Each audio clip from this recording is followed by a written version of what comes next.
Hello, I'm Anne Kruger. Welcome to the program. Many Victorians could be forgiven for thinking they'd been stranded in the forgotten floods this summer, given so much of the focus has been on what happened in Queensland. Yet as the recovery and reconstruction gains momentum up north, flooding continues in rural Victoria. And in some of the worst affected areas, paddocks will remain underwater for weeks, as Tim Lee reports. I think it's come up a bit. In normal times, the milking cows walk into this dairy twice a day. But these are anything but normal times. I never thought I'd drive a boat into my dairy yard. You always drive a motorbike or a tractor into it, not a boat. Brad Wren's farm is submerged under 2 metres of floodwater. Yeah, that shed's a bit more under. Though his dairy is on the highest ground, it too has been swamped.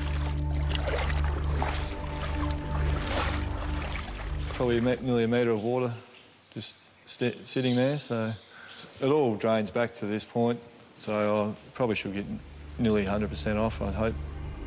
The office is sodden, but Brad Wren did manage to get crucial items such as pumps and electrical equipment above the high tide mark. Heartbreaking, I suppose. But anyway, we'll move on and we'll get better and better, so that's the aim anyway. The water streaming through here is slowly gravitating towards the Murray River. But the floodwaters are banked up because the Murray is so full, as it has been for months.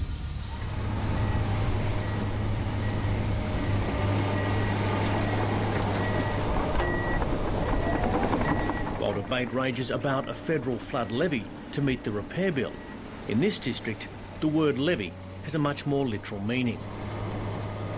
The newly constructed banks stretch for tens of kilometres.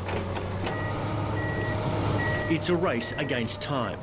They're holding back a wall of water from tearing through a vast area downstream. And that's what happened to families like the Murrays and the Wrens. We worked hard for a week with the flood bank and it was getting higher and higher, and then one afternoon we decided we had to move the cows. And we got them out. All stock was off that day, and then the following night it blew at about 11:30 at night, and we had to move all the tractors real quick, so pretty scary stuff. So the levee bank broke? Yeah, it was a drainage pipe and a bit of a gully, so it came out pretty fast. Tractors generally parked in that shed there, but... There was time to save furnishings and precious items, but dozens of houses were swamped. Most here have found emergency accommodation with neighbours. You're really talking about a quarter of Victoria in landmass being affected by this flood. Not quite all of it's come into this catchment, but we'd argue at least half of it's going to happen to go out through here. Oh, it's just hard to fathom that it's all underwater, and yeah, it was a paddock, just a lake. And what size is your farm, Brad? 420 acres. Oh, gate there. Yeah. Somewhere below is a wheat crop and a sorghum crop, which had been ready to harvest. After years of being a share farmer and saving his money, Brad Wren finally bought his own farm less than a year ago. Never been a flood like it, not even the 56 one much talked about. No, the bloke I bought it off, he said it's got to the top of it a few times, but he said it's never gone over and never seen water here, so... I've been here 9 months and seen it all. Like many here, Brad Wren is in uncharted waters, quite literally. He has farm insurance, but like many, he has discovered ruefully that it doesn't cover flood damage. This is a pivotal point in the management of these floods. The channel bank behind me was acting as a natural levee, holding back a vast amount of water. So the authorities decided they'd cut a hole in the road, and now this great flood of water is making its way towards the Murray. And most of it is flowing through Brad Wren's farm. I expect 2 to 3 months before we can even get back and start even preparing the fences and dairy and things like that. But most immediate are the cows. They must be milked. What happens if you miss some milkings with cows? It can be diabolical to a dairy herd. Yeah, they can get mastitis and dry off, all sorts of troubles, yeah. So they have to be milked twice a day, no doubt. Hey, Bill Urquhart's dairy had sat idle for 18 months. A team of volunteers headed by a couple of local electricians got it back in order. And volunteers are helping to milk the cows twice a day. For Bill to let us come here and use his dairy and just the support of everyone, it's been fantastic. So can't thank them enough, really. The Murray's farm is 7 kilometres away. The Wrens is 10 k's away. So their cows also have temporary accommodation with their neighbours. They're living on fodder, much of it donated by other farmers. Stuart Shachter Murray has seen numerous floods in his 72 years, but none rival this one. Even though my house, it's not flooded, it's about, that's, of the 880 acres I got 3 acres, I think, out, or if that. In 74, 75, it got pretty high, and that time before that, when I couldn't get the milk tankers in. In those years, to build levees, recalls Shachter Murray, residents on this floodplain relied mostly on sandbags and shovels. Earth-moving machinery is playing a crucial role here, but the maze of channels and embankments built in more recent years made it impossible to predict where the floodwaters might flow. We've gone to a higher level of development, try to make our farms more efficient, laser grading.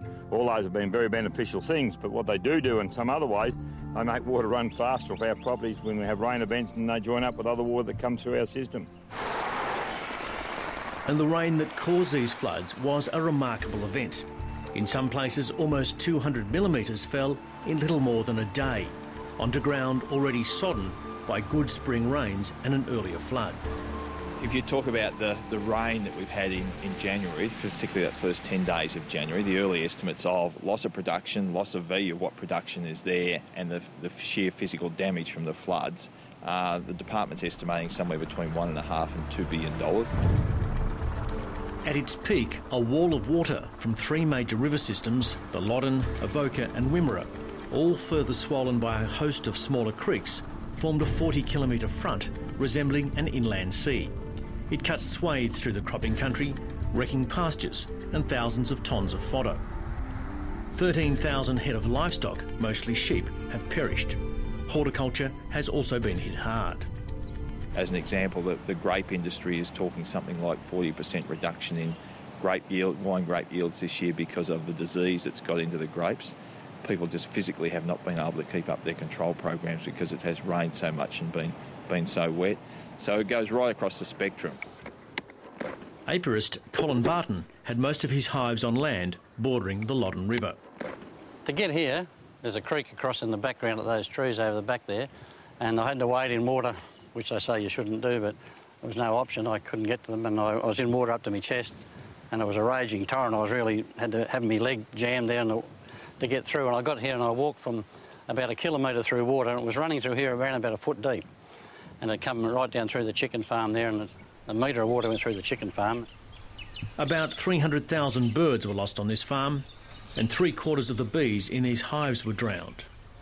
Yeah, all I could do was pull the lids back and let the bees out the top and hope that the queen survived.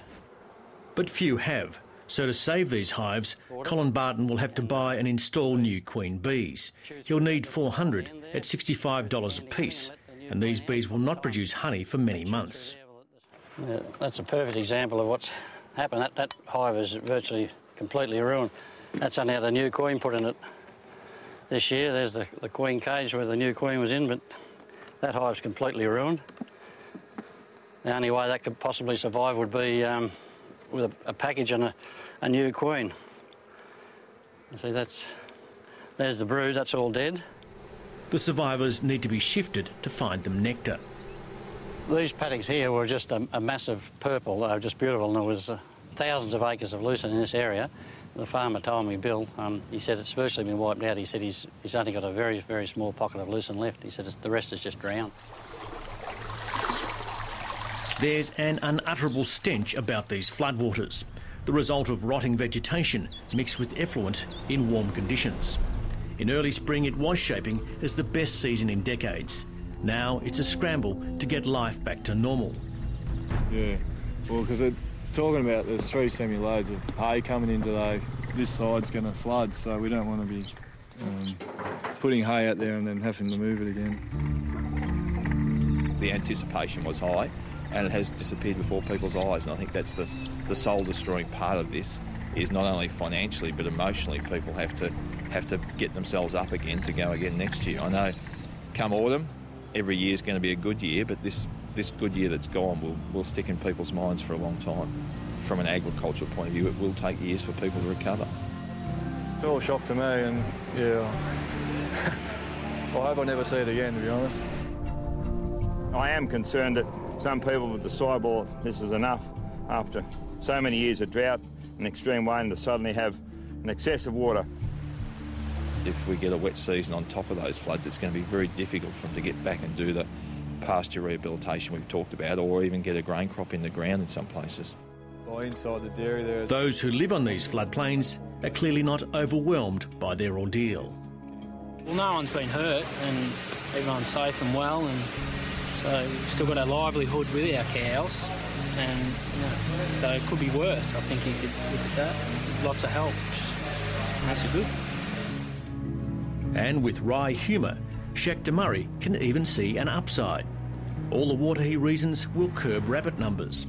Those rabbits that escape drowning will surely succumb to mosquito-borne myxomatosis. You might have noticed up here the mosquitoes are pretty friendly and big.